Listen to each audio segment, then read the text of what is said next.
میرا جماعت المسلمین سے مناظرہ ہوا تھا, بہت بڑی بڑی پھینک رہے تھے نا وہ, تو آئے مجھے, یہ میں اس لیے مناظرے کا ذکر کر رہا ہوں کہ آپ کو یہ خبر متواتر کا پتہ چلے, یہ اس پر پورا اسلام موقوف ہے. اگر اس کو سائڈ پہ لگا دو گے نا تو ہر پروفیسر, ہر انجینئر کے لیے آپ کو گمراہ کرنا 2 منٹ کا کام ہے, اور آپ دلائل میں الجھتے الجھتے پاگل ہو جاؤ گے بالآخر. ایک وقت آئے گا آپ کو ہر عالم برا لگے گا, اور پھر آپ کو جس کی اسپیچز سن رہے وہ بھی برا لگے گا آپ کو. اتنے آپ وسوسوں میں مبتلا ہو جاؤ گے کہ آپ کو جو بدیہی چیزیں ہیں نا اسلام میں 2 اور 2 4 کی طرح, وہ بھی آپ کو عجیب لگنا شروع ہو جائیں گی. ان لوگوں نے ایسے وسوسے ڈالے ہیں لوگوں کے دلوں میں. تو جماعت المسلمین والوں نے یہاں بڑا پروپیگنڈا کیا ہوا تھا کہ جی میرا مقصد ابھی جماعت المسلمین نہیں ہے, میں تو ایک واقعہ سناتا ہوں تاکہ وہ جو اصول میں سمجھانا چاہ رہا ہوں وہ اچھی طرح سے بیٹھ جائے. تو مثالوں سے, واقعات سے زیادہ اچھی بات سمجھ میں آتی ہے, ورنہ جماعت المسلمین پر اب رد کرنے کی ضرورت نہیں, ان کے ویسے اتنے پارٹ بن گئے, پارٹ 1 پارٹ 2 پارٹ 3. آپ کوئی کہے نا کہ حدیث میں آتا ہے جماعت المسلمین اور اس کے امام کو لازم پکڑو, تو آپ اس سے کہ حدیث میں پارٹ 1 کے بارے میں یا پارٹ 2 کے بارے میں یا پارٹ 3 کے بارے میں. پہلے انہوں نے ناموں سے بہت دھوکہ دیا لوگوں کو کہ جماعت المسلمین اور حدیث, دیکھو جماعت المسلمین تو ہم تو فلاں تو دیوبندی بنا ہوا ہے, فلاں تو بریلوی ہے, فلاں تو اہل حدیث ہے, فلاں تو یہ ہے, فلاں تو وہ ہے. اصل جو جماعت المسلمین کا بخاری میں آتا ہے وہ کون ہے؟ ہم ہیں. حالانکہ وہ جماعت المسلمین وہ نہیں کہ وہ فرقہ جس کا نام جماعت المسلمین ہوگا, بلکہ مسلمانوں کی جماعت مراد ہے, عامت المسلمین مراد ہے, اور اس کے امام سے مراد ہے حکومت وقت, خلیفہ, بادشاہ, حاکم, اس کی بغاوت نہ کرو. تو خیر مجھے لے گئے, وہ لے نہیں گئے, میں پہنچ گیا. تو جب کھانا وانا لگنے سے پہلے نا وہ ہماری بحث شروع, نے بڑا ٹائٹ کھانے کا بھی انتظام کیا ہوا تھا لڑکوں کو پھانسنے کے لیے. تو ہم اور کھانے کا مجھے پتا چلا, 2 مناظروں میں گیا ہوں جماعت المسلمین کے, مجھے پتا چلا یہ ہر مناظرے میں کھانا رکھتے ہیں کہ پھنسنے لگے تو کھانا لگا دو. ان کا فلسفہ ہی یہی ہے کہ سامنے والا اگر تگڑا ہو گیا نا کہ یہ بحث میں غالب آ رہا ہے تو فوراً کیا لگا دو, بھائی چلو پھر تو بحثیں تو ہوتی رہتی ہیں, چلو دسترخوان کھانا لگاؤ ہو رہا ہے, کھانا لگاؤ. یہ انہوں نے کھانا کہ ایک بہت بڑی حکمت ان کی 2 جگہ مجھے اندازہ ہوا ہے کہ فوراً کھانا لگواتے ہیں وہ. اور جس نے کھانا لگایا تھا نا الحمدللہ وہ کنورٹ ہو گیا جماعت المسلمین سے, آ کر جماعت المعاذ اللہ کافرین کی طرف آ گیا. ٹھیک ہے, جب آپ مسلمین ہیں تو گویا ہم تو پھر کافر ہو گئے, اللہ نہ کرے. نام فرقہ وارانہ خود رکھتے ہیں آگ لگانے کے لیے.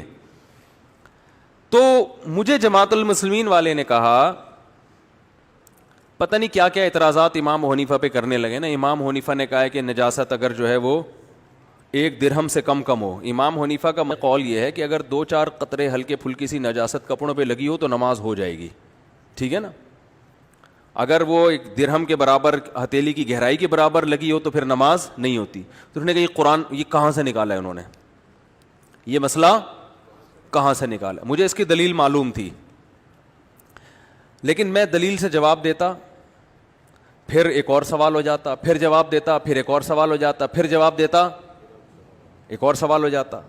تو میں نے کہا بھائی اصولی بات کرتے ہیں, پہلے ہم دلائل کا تجزیہ کرتے ہیں کہ دلیل کہتے کس کو ہیں, دلیل کی ڈیفینیشن کیا ہے, تجزیہ ہو جائے گا. پھر میں یہ سارے, اور یہ اس کے جواب بہت آسان ہے, یہ جو 1 درہم کا مسئلہ ہے نا یہ تو بہت آسان جواب ہے اس کا, لیکن میں چاہ رہا تھا اصولی بحث. میں نے کہا امام حنیفہ کو تھوڑی دیر کے لیے غلط مان لو, ٹھیک ہے نا, غلط تھے, ان کو فالو نہیں کرنا چاہیے. تو امام شافعی کو کرنا چاہیے. انہوں نے کہا نا نا نا نا نا. امام مالک کو کرنا چاہیے, نا نا نا نا. امام احمد کو نہیں, بھائی کسی کو فالو, قرآن و سنت کو فالو کرو. میں نے کہا اس کا مطلب اب تک قرآن و سنت کو کسی نے فالو نہیں کیا تھا. اب آپ آ رہے ہیں جو ہمیں بتا رہے ہیں کہ آپ جماعت المسلمین جو 15ویں صدی میں ایجاد ہوئی ہے وہ بتائے گی کہ قرآن, امام شافعی نے تو کچھ اور تورات انجیل بتائی ہے, امام حنیفہ کے مسائل وہ بھی تورات انجیل سے نکالیں, قرآن و سنت سے نہیں نکالے انہوں نے. امام احمد نے بھی کہیں تورات اور انجیل سے مسائل نکالے ہیں, کیا خیال ہے بھائی؟ امام مالک نے بھی وہاں سے نکالے ہیں. تو یہ سارے لوگ تو ہو گئے خراب, اور پوری امت میں جماعت المسلمین کے علاوہ 99.999% لوگ ابھی بھی انہی میں سے کسی ایک کو فالو کر رہے ہیں. آپ پوری دنیا میں ٹریول کریں, سعودی عرب میں امام احمد بن حنبل کو فالو کیا جاتا ہے, ابو ظہبی میں امام مالک کو فالو کیا جاتا ہے, دبئی میں اکثر لوگ امام شافعی یا امام احمد بن حنبل کے لوگ کو فالو کرتے ہیں. ترکی، افغانستان، پاکستان، پورا انڈیا، برما، بنگلہ دیش اور ایران میں جو سنی مسلمان ہیں، ازبکستان، تاشقند، سمرقند، بخارا، یعنی ٹوٹل پوری امت مسلمہ میں 50% تو صرف اکیلے ابو حنیفہ کو فالو ہیں. باقی جو 49% ہے وہ بھی ان میں سے کسی ایک کو فالو کر رہے ہیں. تو یہ تو سارے ہو گئے بولو بھائی فارغ. سعودی عرب کا تو لا فقہ حنبلی ہے, جو عدالت میں لا ہے نا وہ کیا ہے, فقہ حنبلی. سعودی عرب میں آپ سرکاری سطح پر کسی اونچی پوسٹ پہ جا ہی نہیں سکتے جب تک فقہ حنبلی نہ پڑھ لیں آپ. اور میں نے کہا ان چاروں کے علاوہ اب تک کوئی پانچواں فقہ وجود میں آیا ہی نہیں ہے, ریٹن فارم میں لکھا ہی نہیں گیا ہے. اصل مسئلہ پتہ ہے کیا ہے, اتنی بڑی امت گمراہی پہ جمع نہیں ہو سکتی. تو میں نے ان جماعت المسلمین والوں سے کہا, میں نے کہا یار یہ جو امت طبقات, آپ جس بھی عالم کی صدیوں تک پڑھنا چاہو نا تو آپ کو یا تو طبقات حنابلہ میں ملے گا اس کا تذکرہ, یا طبقات شوافیہ میں ملے گا, یا طبقات حنفیہ میں, یا طبقات مالکیہ میں. 1000 سال کے علماء کو اگر آپ کسی کو بھی پڑھنا چاہو تو ان کا ان چاروں میں سے کسی طبقے میں ذکر ہو. اچھا ایک اور مثال دے کے بس میں آگے چلتا ہوں. حرم میں 700 سال 4 مصلے رہے ہیں. اس پہ لوگ بہت اعتراض کرتے ہیں, حنفیہ کا مصلی تھا, شافیہ کا تھا, مالکیہ تھا, حنابلہ کا تھا, انہوں نے حرم کو 4 حصوں میں ڈیوائڈ کیا تھا. واقعی غلط کیا تھا اور سارے علماء اس پہ متفق نہیں تھے. لیکن جو حرم کے اس وقت حکومت تھی ان کے پیش نظر یہ تھا کہ چاروں اہل سنت والجماعت کے مسلک کی نمائندگی ہونی چاہیے. اب جو اعتراض کرتے ہیں نا یہ فرقہ واریت تھی, واقعی نہیں ہونا چاہیے, ہم بھی نہیں قائل اس کے, تبھی اس کو ختم بھی ہم ہی نے کیا ہے. حنابلہ نے ختم کیا اس کو, حنفیہ نے اس کی تائید کی کہ یہ 4 مصلی ختم ہونے چاہیے, ایک امام ہو کسی بھی مسلک کا ہو. کوئی صحت پہ اثر نہیں پڑتا کہ اگر کوئی حنبلی امام نماز پڑھا اور حنفی اس کے پیچھے پڑھ لے, اس سے کوئی فرق نہیں پڑتا. لیکن اتنی بات تو ہے کہ اس وقت 5ویں مصلی کی طرف کسی کا ذہن کیوں نہیں گیا؟ اس لیے کہ 5واں کوئی تھا ہی نہیں. بات آ رہی ہے سمجھ میں؟ تو صدیوں تک امت 4 فقہ پہ جمع رہی ہے. تو ایک تو صحیح حدیث ہے کہ میری امت گمراہی پہ جمع نہیں ہوگی. دوسری طرف ہم دیکھتے ہیں یار 99.999% لوگ وہ کسی نہ کسی فقہ کو فالو کرتے آ رہے ہیں. تو بھائی یا تو معاذ اللہ وہ حدیث غلط ہے, یا آپ اس کی تشریح غلط کر رہے ہو, یا کچھ اور معاملہ. وہی ایک صاحب جماعت المسلمین والے کہنے لگے کہ پشاور میں بھی اب ہمارا مسلک تیزی سے پھیل رہا ہے. یہ جس نے واقعہ سنا ہے وہ جماعت المسلمین سے کنورٹ ہوا, تو اس نے کہا ہمارا مسلک جو ہے نا پشاور میں تیزی سے پھیل رہا ہے. کہنے ایک دم مجھے خیال آیا یار پشاور میں اسلام تو 1200 سال پہلے آیا تھا. وہ صاحب کہتے ہیں حالانکہ میں خود جماعت المسلمین میں بہت متحرک تھا, لیکن میرے نا دماغ پہ یہ جا کے یہ لگا کہ ہمارا مسلک اب کیوں پھیل رہا ہے. وہ جو 1200 سال پہلے اسلام پشاور میں آیا تھا وہ پھر کیا چیز آئی تھی؟ نہیں آ رہی بات, وہ کیا آیا تھا؟ اب سمجھ میں آ رہا ہے خبر متواتر کا مطلب کیا ہوتا ہے؟ او بھائی وہ جو تواتر کے ساتھ جو چیز آئی تھی نہیں وہ اصل ہے, باقی کیا ہے دلائل کے نام پہ بے وقوف بنانے کا سلسلہ. جماعت المسلمین کو میں اس لیے ہدف بناتا ہوں کہ وہ تو اپنے علاوہ کسی کو کچھ سمجھتے ہی نہیں ہے. تو وہ خیر وہ بیٹھ گئے. تو انہوں نے مجھے, میں نے کہا دیکھیں پہلے اصول طے ہوئے ہیں بحث کے اصول. تو میں نے کہا مجھے ایک بات بتائیں, سب سے آپ نے تو پوری امت کو 2 منٹ میں گمراہ کر دیا, اور دلائل قرآن سے دیتے ہیں کہ تم اکثریت کی اتباع کرو گے تو یہ تمہیں گمراہی کی طرف لے کر جائیں گے, لہذا اکثریت تو کبھی بھی ٹھیک نہیں ہو سکتی. میں نے کہا اس آیت کا مطلب بھی آپ کو نہیں پتا ہے. یہ نبی کے دور میں نازل ہوئی ہے, اس وقت اکثریت غیر مسلموں کی تھی. صحابہ کو بتایا جا رہا ہے کہ ان غیر مسلموں کو مت دیکھو, مسلمانوں کی اکثریت گمراہی پر ہوگی, ایسی کوئی آیت نہیں ہے, بلکہ اس کے خلاف آیتیں ہیں. وَمَن يَتَّبِعْ غَيْرَ سَبِيلِ الْمُؤْمِنِينَ, جو مسلمانوں کے راستے کو چھوڑ کر کسی اور راستے پر چلے گا, نُوَلِّهِ مَا تَوَلَّىٰ, جہاں جائے گا جانے دیں گے, وَنُصْلِهِ جہنم, جہنم میں پھینک دیں گے اس کو. یہاں تو مسلمین کے راستے کو فالو کرنے کا, 1.5 اینٹ کی مسجد بنانے کی اجازت نہیں دی جا رہی. وہ راستہ جس پر عامۃ المومنین مسلمین چلتے ہیں اسی کو فالو کرنے کا حکم ہے. میں نے کہا دوسری بات یہ کہ آپ یہ کوشش کر رہے ہیں جماعت المسلمین پھیلے, ابھی تو اقلیت میں, آپ کی کوشش ہوگی کہ کیا ہو جائے اکثریت میں. تو جس دن اکثریت میں آ گئی آپ گمراہ ہو جاؤ گے اس آیت کی روشنی میں, کیونکہ قرآن کہہ رہا ہے اکثریت کی اتباع کرو گے تو کہاں جاؤ گے؟ جہنم میں. میں نے کہا اس لیے اسلام کو کبھی اکثر لوگوں کا مذہب بننے نہیں دینا, اور اپنے مسلک کی اتنی تبلیغ نہیں کرنا کہ مثال کے طور پر اس 1 ارب مسلمان ہیں تو 49.9 کروڑ پہ جا کے کیا کرنی ہے, بلکہ 50 کروڑ پہ جا کے بریک لگانی ہے. 50.1 جس دن ہوئے تو آپ کی مخالف پارٹی جو آج آیتیں آپ ہم پہ فٹ کر رہے ہو, مخالف پارٹی آپ پہ الٹا وہ آیتیں فٹ کرنا شروع کر دے گی. اکثریت کو مت دیکھو, اکثریت پاگل ہے یار, اندازہ لگاؤ یار, یہ ہمارا امام بن رہے ہیں, یہ ہمیں ابو حنیفہ سے اور شافعی سے ہٹا کے کہاں لگا رہے ہیں, ہمیں فالو کرو.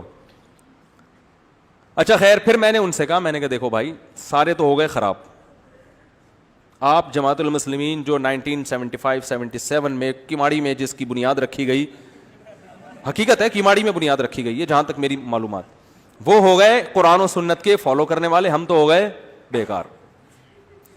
تو میں نے کہا مجھے ایک بات بتاؤ, یہ جو قرآن ہم پڑھتے ہیں پہلے دلائل سے یہ ثابت کرو کہ یہ وہ قرآن ہے جو نبی صلی اللہ علیہ وسلم پہ نازل ہوا. اس نے کہا بھائی یہ تو وہی قرآن ہے, اب دلیل دیکھو, یہ تو بالکل وہی قرآن ہے. میں نے کہا ابے بھائی دلیل کیا ہے, کوئی غیر مسلم پوچھ لے کہ ٹھیک ہے میں محمد صلی اللہ علیہ وسلم پر ایمان لاتا ہوں لیکن مجھے ثابت کرو کہ یہ وہی قرآن ہے جو محمد صلی اللہ علیہ وسلم پر نازل ہوا. اب کوئی لیبارٹری ٹیسٹ تھوڑی ہوگا, کوئی سائنسدان تھوڑی بتائے گا یہ. تو میں نے کہا اس نے کہا یہ تو تحریف ہو ہی نہیں سکتی, قرآن میں خود لکھا ہوا ہے لا ریب فیہ, اس میں کوئی شک نہیں ہے. میں نے کہا ایک کتاب آپ لکھیں اردو کی, اس پہ لکھ دیں لا ریب فیہ, تو اس میں بھی کوئی شک نہیں رہے گا. پھر یہ تو ثابت کرو یہ لا ریب فیہ اللہ نے ہی نازل کیا ہے. ٹھیک ہے نا, کہہ رہے نہیں قرآن میں آتا ہے انا نحن نزلنا الذکر و انا لہ لحافظون, ہم نے اس قرآن کو نازل کیا, ہم ہی حفاظت کریں گے. ابے میں نے کہا یہ بتا یہ آیت اللہ نے نازل کی ہے, پہلے یہ تو ثابت کر لو نا. ایسے تو بھائی کوئی قادیانی کوئی کتاب لکھے اور اس میں کہہ دے کہ ہم نے اس کو نازل کیا اور ہم اس کی حفاظت کریں گے اور یہ اللہ کہہ رہا ہے, تو پہلے یہ تو ثابت کرو کہ یہ پیغمبر پہ نازل بھی ہوئی ہے آیت. اتنی ٹامک ٹوئیاں کی ہے نا, گھماتا رہے بات کو. کیا کر, میں نے کہا آپ اصل میں جو اصل جواب ہے نا اس پہ نہیں آ رہے. اصل جواب یہ کہ اس امت نے یہ جو قرآن ہم تک پہنچایا ہے تو یہ امت من حیث الامہ جھوٹی اور غلط اور گمراہ نہیں ہو سکتی, اس سے اتنی بڑی خیانت نہیں ہو سکتی. اس سے کیا, اس امت کو تو چلو ہم مانتے ہیں نا, غیر مسلم کو بھی ہم یہ ایک دلیل دیں گے. او بھائی اتنے سارے لوگ صدیوں سے جن میں مختلف فرقے ہیں مسلمانوں کے جو ایک دوسرے کے خلاف توپے لے کے ایک دوسرے پہ فتوے لگا رہے ہیں, الحمد سے لے کے والناس تک جا قرآن کی بات آئے گی تو قرآن سب کا کیا ہے, ایک ہے. وجہ اس کی یہ کہ اسلام جب دنیا میں پھیلا تو صحابہ نے اس سینے میں قرآن محفوظ کر کے پوری دنیا میں پھیل گئے. سیم قرآن تھا وہ, اس میں روایتوں کا اختلاف ہے, نبی نے یہ آیت اس طرح بھی پڑھی اس طرح بھی پڑھی, تو وہ ساری روایتیں پہنچی ہیں. لہذا یہ تو ہم کہتے ہیں کہ مالکی یوم الدین بھی پڑھ سکتے ہو, ملکی یوم الدین بھی, تو تمام فرقوں میں ہے کہ مالکی یوم الدین کو ملکی یوم الدین بھی پڑھا جا سکتا ہے, کیونکہ مالکی یوم الدین بھی تواتر سے ثابت ہے کہ نبی نے یہ لفظ یوں پڑھا ہے, اور ملکی یوم الدین بھی تواتر سے ثابت ہے. تو وہ جو 7 قراتیں ہیں نا وہ تو اپنی جگہ ہیں, ان میں بھی اختلاف نہیں ہے, یعنی وہ سب مانتے ہیں کہ یہ بھی ہے اور یہ بھی ہے, یہ لفظ بھی پڑھا ہے یہ بھی پڑھا ہے آپ نے. تو میں نے کہا یہ اس کی علامت ہے کہ یہ جو متواتر حدیث متواتر ہے نا, حالانکہ بخاری اور مسلم میں جو قرآن کی قراتیں لکھی ہوئی ہیں بہت سی وہ اس متواتر قراتوں کے خلاف ہیں, لیکن ہم پھر بھی اس پہ قرآن نہیں پڑھتے. ہم کہتے ہیں بخاری خبر واحد ہے, حدثنی فلان قال حدثنی فلان قال حدثنی فلان, ایک آدمی نقل کر رہا ہے, تو جو ایک آدمی جس طرح سے آیت پڑھ رہا ہے اس طرح نہیں پڑھی جائے گی, جس طرح صدیوں سے لوگ پڑھتے چلے آ رہے ہیں اس طرح پڑھی جائے گی. اب کل کوئی اٹھ کے نیا قرآن بنا سکتا ہے اور کہہ سکتا ہے بخاری میں تو لکھا ہوا ہے واللیل اذا یغشا والنہار اذا تجلی والذکر والانثی وما خلق الذکر والانثی کے بجائے کیا کہے گا, والذکر والانثی, تو کہے گا میں نیا قرآن چھاپوں گا جس میں وما خلق کا لفظ کیا کروں گا, غائب کرنے دو گے بخاری کے نام پہ.